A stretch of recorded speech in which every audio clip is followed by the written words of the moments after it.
All right. Welcome everybody who's not on yet. As I finally got this to work this week on the first try, turns out using Chrome instead of Firefox is the way to go if you are doing Facebook Live. All right. I'm going to sit tight and give it a second as folks log on. Oh, here we go. Steph is the first one on. Brilliant. All right. I'm going to pull my notes up here. All right. Okay, well, since it's 2 o'clock, I'm going to go ahead and say welcome to session 2 of John, the Gospel of Light and Life. This week, we are going to be talking about the 7 signs of Jesus in the Gospel of John, which I'm excited to dive in and talk about those.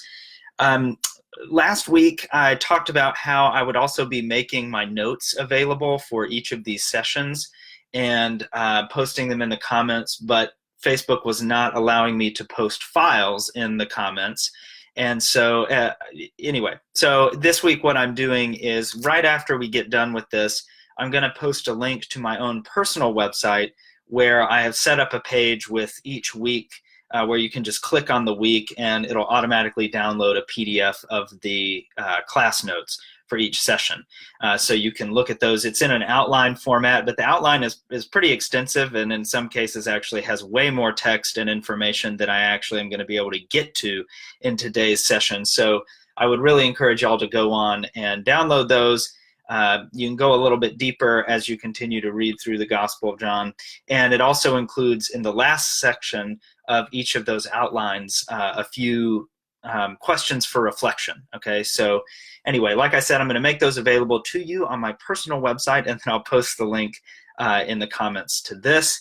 And as I said last week as well, I will try to address and answer any questions that you leave for me in the comments once we get done with this session, and I can go through and I'll try to get to those. Or if you have a question that you don't feel comfortable posting in the comments, feel free to email me at cnations@st-luke's.com, and I'll be happy to respond to you there as well. I ended up sending a few people my notes from last week via email because I couldn't post them on Facebook. So anyway, like I said, I'll post those once we are done today. All right, so let's dive in. Last week, we talked about the ways that the Gospel of John is different than the other 3 Gospels, Matthew, Mark, and Luke. And we talked about how those 3 Gospels are called the Synoptic Gospels. Synoptic just meaning with one eye, synoptic. And those 3 Gospels share a very close textual relationship. There are parts of Mark, for instance, that kind of make their way almost verbatim into Matthew and then on into Luke, and they have a very close textual relationship. But John is very, very different, and there are some ways that John, even as it's telling us the same story and the contours of the story are very similar. So, you know, we have information on Jesus being baptized by John the Baptist, and we have his ministry, and then, you know, his death and resurrection and all that sort of stuff. Like the main contours of the story are the same, but John is trying to do something different than the synoptics are trying to do. And you see that right off the bat, as we talked about last time, with how John begins his gospel. So Matthew, Mark, and Luke seem more intent on rooting Jesus historically and framing Jesus historically in time, whereas John seems more concerned with rooting Jesus theologically, which is why you get John's gospel beginning with that epic verse, like in the beginning was the Word, and he takes us all the way back to Genesis, whereas Matthew gives us a genealogy. Okay, and that was the example I used last time. Okay, so there are some differences in the Gospel of John and the Synoptic Gospels. John also tells us why he writes his gospel. He says near the end of the gospel that he is writing so that we may come to believe in Jesus and that we might have life in Jesus's name. Okay, and so John is intending this gospel to have a kind of devotional character to it, that it's supposed to inspire us to belief, which is one of the reasons why I think it is especially appropriate to do a study on the Gospel of John like this and kind of read it along together and pray through it together, is because it has this kind of devotional character to it. So anyway, a couple of more differences that we talked about last time. The synoptics read a little bit more like reporting. Their style is a little bit different. They focus a lot more on Jesus's teachings. They share, as I said, a very close textual relationship. And a big difference between the synoptics and the Gospel of John is that the synoptic Gospels include the parables, which we're all familiar with. I mean, when I think of the Gospels, almost immediately I think of some of the biggest, the parable of the mustard seed or the Good Samaritan, or, I think of the Sermon on the Mount or something like that. Well, none of that exists in the Gospel of John. And so that's one big way that they are different. But we do get some stories in John that we don't get in the synoptics, including some really big stories that we talk about a lot, like the wedding at Cana, which we'll talk about today, or the story of Nicodemus, which we'll talk about today, and the raising of Lazarus. Okay, all of those are stories we don't get in the synoptic Gospels that we do get in the Gospel of John, which is a perfect segue into today's conversation about the 7 signs of Jesus. Okay, but before we dive into the 7 signs, I do want to kind of take a little bit of a detour and talk about Nicodemus, whom I just mentioned. And the reason I want to talk about Nicodemus is because Nicodemus is one of the most fascinating characters to me in all of the Gospels. Nicodemus appears first in John chapter 3, okay? And Nicodemus is one of those figures that only appears in the Gospel of John. John tells us that Nicodemus is a Pharisee. He's a Jewish leader. And actually, he sees the signs. This is one of the reasons why I want to mention Nicodemus, is when he comes to Jesus in John chapter 3, he does so under the cover of night. And he comes to Jesus because he has seen the signs that Jesus has performed, and he wants to talk to Jesus about those signs. And so his story is really interesting to me because he appears there in John chapter 3. He's the one that Jesus says John 3:16 to. He's part of that conversation about being born again and all that. So Nicodemus appears there in John chapter 3. Then again in John chapter 9, which is another sign that we're going to talk about today, the story of the man born blind.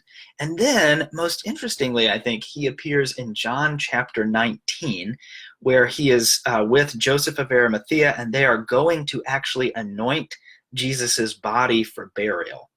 Okay, so to me, Nicodemus just has this really fascinating arc, going from this Jewish leader to someone who actually does what John wants his gospel to do. He's inspired to believe and follow Jesus.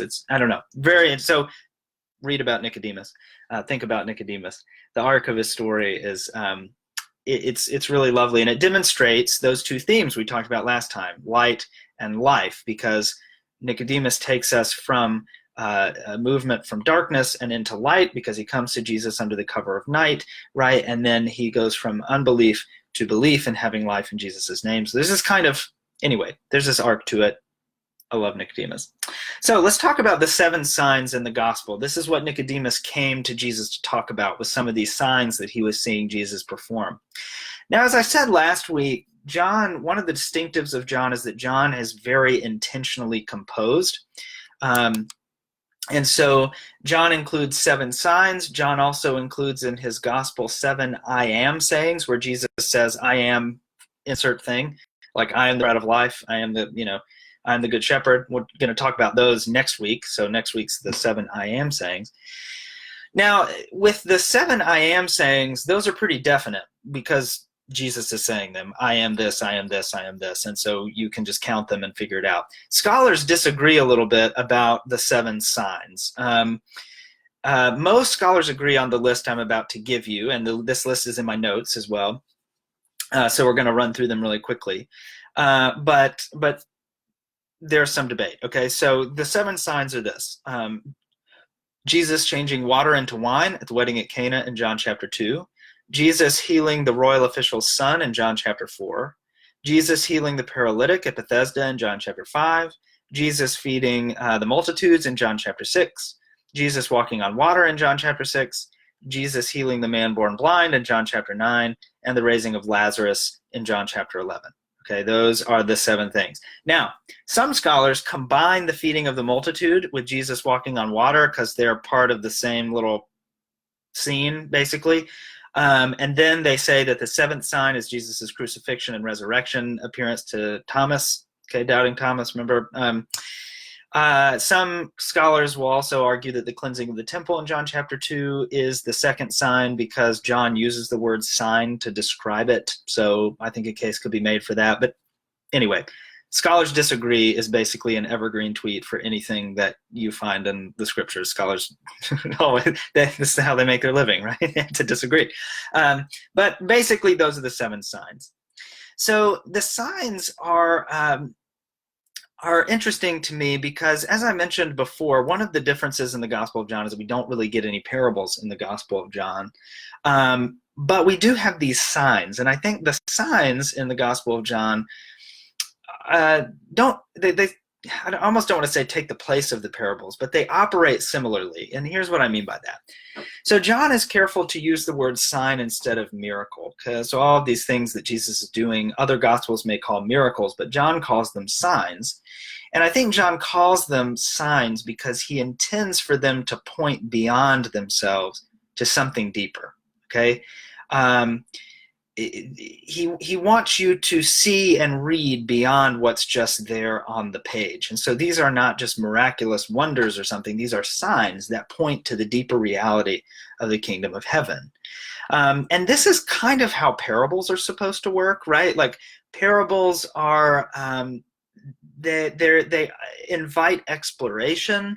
They're meant to be discussed. And they have rich symbolic value, and you can kind of, move the pieces around and get different meaning, like, oh, is Jesus the owner of the vineyard? Is God the owner of the vineyard? Is Jesus the worker? Is Jesus, like, you can kind of play around with parables, and you come up with these really rich and interesting discussions. And I think the signs in the Gospel of John operate kind of like that, okay?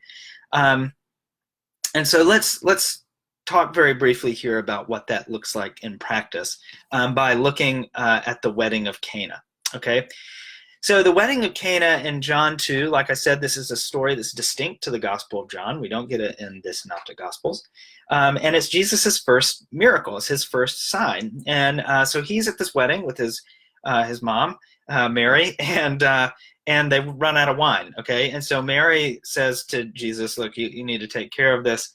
And most likely, Mary is probably just assuming that Jesus is going to grab some money and run down to, the Nazareth liquor store or something and get some more wine and then come back to the wedding. And so she instructs these servants, like, do whatever he tells you to do.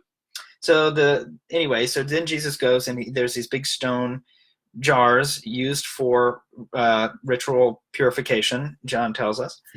And Jesus instructs these servants to fill up each of these containers to the brim, John says. He's very specific about this, to the brim. So they do that, and then Jesus turns it into wine, and it apparently really, really good wine, because everybody's like, whoa, wow, this is better than what we had before. Usually you do that first, and then you save the bad wine for last. The $2 chuck comes out, at the end of the night. But in this case, this was this spectacular wine. And there you have it. That's basically the wedding Cana. Now, to look at this as one of John's signs, we need to think about the important symbolism of a wedding banquet. Okay, so this is maybe a question we ask ourselves as we're reading through the Gospel of John. Like, for instance, wedding banquets are often talked about in relation to heaven, right? Jesus talks about how heaven will be kind of like a big party, a wedding banquet. We should think about, Mary's instructing the servants to do whatever Jesus tells them. And so, maybe reading ourselves as the servants. And then Jesus takes something ordinary in the water and he turns it into something extraordinary and into the wine.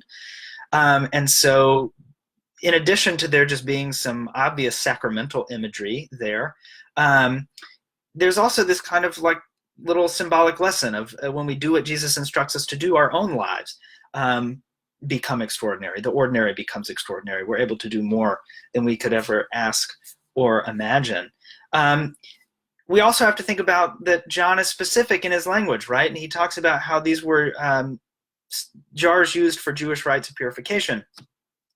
And water, I think, for us should trigger an association with baptism, okay? And wine, of course, triggers an association for us with Christ's blood. And so this idea that the water was what purified, now it has been turned into wine, and Christ's blood will be the thing that will purify us once and for all, right? So I know I'm going through this pretty quickly, but this is just a way that as you read through these 7 signs in the Gospel of John, these are the kinds of questions to ask yourself and to look for in each of these signs. What is being pointed to, and what is the symbolic layers that lie behind what we find on the page? I think that's the way that we're supposed to read these signs, again, as a piece of devotional literature. Now, naturally, too, I mean, John's just recounting some stories, but he's also doing so much more than that, and I hope that we don't miss that. So in my notes, I will tell you that I have another section on John chapter 9, the man born blind, which we read this past Sunday, actually, in church as part of the lectionary. And I offer a lot of notes on that in there and some questions for reflection. I think that story is really central to understanding the entirety of John's gospel for a number of reasons that I put in there. But because I don't want to keep us too long today, I'll save that for you to do on your own time. And I would just encourage you over the course of the next week, read through John chapter 2, really all the way maybe like to, I don't know, like John, let me see. Actually, like John 12. Read to John 12. I think that'll be good, which I know is a lot, but you can read part of it this week, part of it the next week, because next week we're going to be talking about the 7 I am statements of Jesus in the Gospel of John. And then at that point, we're already turning our attention toward the cross, okay, and towards the farewell discourses and the things that Jesus says to his disciples at the Last Supper. So think about the signs, the 7 signs of Jesus. Think about how to read them like you would read a parable.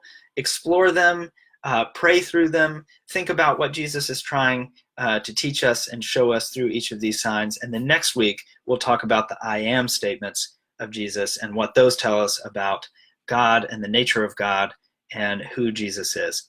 So thanks for joining me this week. Like I said, I'm going to post a link to my notes in the comments, and if you have any questions, please post them, and I'll do my best to answer them.